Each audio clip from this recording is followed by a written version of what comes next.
Лайк басқандан неге аясыздар? Саусақтарыңыз 10 тонна болса да бісміллә деп көтеріп, лайк басып бермейсіздер ме? Комментарий жазып. Назарбаев мына қазақ өзі азып, тозып, қаңғып кеткенде Назарбаев анау Сирия мәселесін шешем деп, бүкіл дүниежүзі діндерінің басын қосам деп Назарбаев өзі дәл күштеніп кетті ғой, өзі кәдімгі есалаң ба, есек бас па, бүкіл дүниежүзі ей қазағыңды жарылқамашы, ана шұрық тесік жол, ана құрдымға кеткен ауыл, анау сәбеттен қалған ескі ғимаратта отырған бүкіл мемлекет, үйсіз қаңғып жүрген қазақ ода жоқ. Назарбаевың жер адамзаттың мәселесін шешетін болып кетті ғой.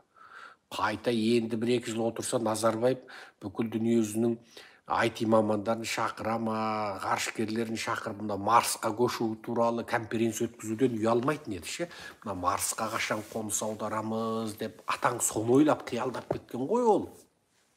Қазақтарды ұмытып кетті соңғы кезде Назарбаев. Қазақтың жерін Орыста, Қытайда телім қылып бөліп алды. Анау Орынбор бірінші Астана ол өз жеріміз еді. Анау Саратау өз жеріміз еді. Кереку, Қызылжар өз жеріміз еді.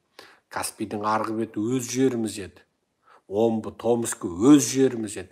Кешегі Абай атамыздың жайлауда бүлдірген теріп өскен жайлаулары өз жеріміз еді. Енді осының барлығын оның бәрі шетелдікі деп айта алмайсың. Оның бәрі ата-бабамыздың өз жері, Абылай бабамыздың өз жері.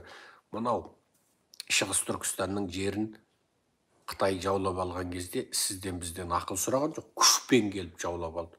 Орыс-Қытай іле келісімі, Орыс-Қытай тарбағатай келісімі деп алды. Екі атақты өзен, Ертістің басы Қытайда қалды, Іленің басы Қытайда қалды. Абылай бабамыз аманаттап кетті. Судың басын алмасаң, су менікі демеген деді. Демек, біздің бұл лекциямыздың басы қазақтың азаматтарына мына ата-бабадан аманатқа қалған қазақ жерін түсіндіру. Мынау қазіргі сызған шекара Назарбаев кейін өз қалауынша кесіп бере салды. Өскемен Зайсанның біраз жерін, Нарынқол кегеннің біраз жерін кесіп бере салды. Қытайдың территориясы баяғыдағы біз білетін 9.600.000 шаршы квадрат километрден кетіп қалды. 10 миллион бірдеңке болып кетті. Оның бәрін кім? Қытайдың анау біздің кезде айтатын 9.600.000 квадрат километр жерден 10 миллион бірдеңке кім өсіріп берді? Назарбаев өсіріп берді. Қытайдың жерін картасындағы цифрға дейін өзгеріп кетті. Оны кім өсірді? Ешкімнен жер алған жоқ. Гонконг құрттай жер, Макау құрттай жер. Жердің бәрін Назарбаев кесіп берді. Сөйтіп Қытайдың география сабағындағы Қытай мемлекетінің территориясына дейін квадрат километрінің санын өзгеріп кетті. Сондықтан бұл Жоңғар, Атажау Жоңғардың иті бұл қазаққа жасаған сұмдығы соншалық. Қазақтың жерін оңды-солды үлестірді. Қазақтың байлығын оңды-солды үлестірді. Енді қазақтың баласы. Біз сол Абылай бабамыздың аяғының ізі қалған, Қабанбай бабамыздың жаңа қанды шайқастары болған сол ата-бабамыздың жерін алу керекпіз. Ол біздің ұрпақ алдындағы міндетіміз, тарих алдындағы міндетіміз. Абылай бабамыз айтты, судың басын алмасаң, су менікі демегін деп. Ертістің басы Қытайда атасының басына қалды ма? Іленің басы Қытайда атасының басына қалды ма? Қазақ судың басын шарасыздықтан, амалының жоқтығынан жеңіліп қынадай қырылған соң берді. Абылай неге судың басын алмасаң деді? Абылай қай суды айтып отыр? Ертіс пен Ілен айтып отыр. Ертең Іленіңді буып алады. Ертісіңді буып алады.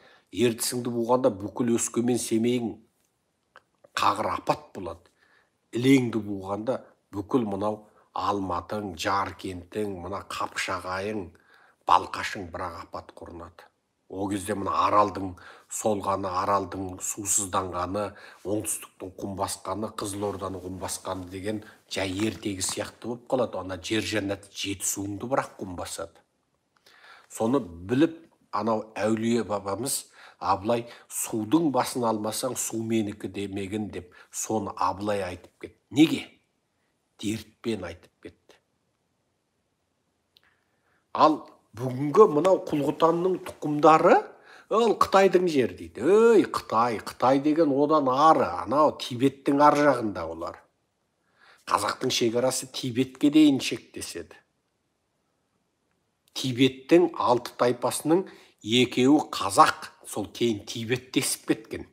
Сенбесеңдер Тибеттің әнін ютубтен тыңдаңдар, ана ән деген ортақтық болады. Мына араб парсын тық-тақ дейтін тықылдағы әндері, ол араб парсы сарттың қаны сіңгендер солай болады. Былай қарасаңыздаршы, мына сарттасқан түркі халықтарының бәрі сосын мына үнділік халықтарға сіңісіп, үнділік сипат болған халықтарға айтады, палау дәмді бапты дейді. Дәмді болса басыңды иземейсің, дәмді боп дейді. Құптаған нәрсесіне басын бүйтіп шайқайтын бұл үнді халықтардың сазы. Сенің атың Серікжан ба десе, мен битем егер үндіс болсам. Мен басымды шайқасам мойындағаным, басымды изесем теріс дегенім. Мына үнділік, мына қараланып, қоңырланып сипат болған халықтардың ай палау дәмді екен деп бүйтіп, ана не дейді, қай жердің наны еді? Ташкенттің қасында бір қаласы бар, ай соның наны керемет деп бүйтіп таңырқап, анан сілекей ағып кеткенде мен аңтан қаламын. Нанды айтып сілекейің ағасың, қазақ ешқашан Астананың наны керемет еді, Өскеменнің наны керемет еді деп қазақ өллахи айтпайды. Тоқаевтық жүйе Назарбаевтық жүйеден аманатқа қалған жүйе. Сондықтан Нұр Отанды аманат деп отыр. Ал Тоқаевтық жүйенің жұмыс істеу формасы тура сол Сталиндік, Маудық, Лениндік, жаңа Хрущевтік жүйемен еш айырмасы жоқ. Бұл есекбастардың барлығының қайнар көзі сол Ленин, Сталин, сол Хрущев, ана Маудан кейінгі, бұл коммунистердің барлығы сол. Өзіне қарсыластардың бәрін өлтіреді. Мысалы, Алтынбекті өлтірді, Заманбекті өлтірді. Мысалы, міне қарсы сөйлеген Арон Атабекті өлтірді.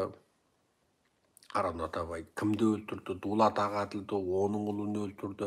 Коммунистік жүйе тек қанмен ғана келеді, қанмен ғана аударылады. Бірінің басын бір жұтып, бірінің басын бір шауып келіп отырған дүние.